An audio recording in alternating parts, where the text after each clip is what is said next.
জাতীয় নাগরিক পার্টি শেষ পর্যন্ত বাংলাদেশ জামায়াত ইসলামীর সঙ্গেই জোটবদ্ধ হওয়ার সিদ্ধান্ত নিয়েছে, যার জন্য আগ্নেয়গিরির মতো করে ফুঁসছেন দলের ভেতরে থাকা প্রভাবশালী নারী নেত্রীরা। সেখান থেকে যে কোনো সময় লাভার মতো বেরিয়ে আসতে পারে গণপদত্যাগের হুমকি।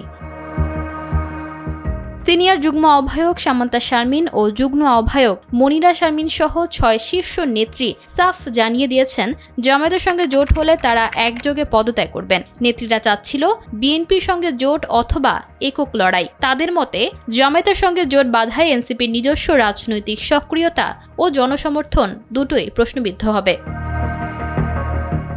আহ্বায়ক নাহিদ ইসলাম এবং দলের একটি অংশ মনে করছেন, রাজনীতিতে টিকে থাকতে হলে মাঠের শক্তি প্রয়োজন। বিএনপি তাদের সম্মানজনক আসন দিতে চাইছে না। অন্যদিকে জামায়াত তাদের বড় সংখ্যক আসন ছাড়তে রাজি। তাই রাজনৈতিক কৌশলের খাতিরে তারা জামায়াতের সাথে জোট করার সিদ্ধান্ত নিয়েছে।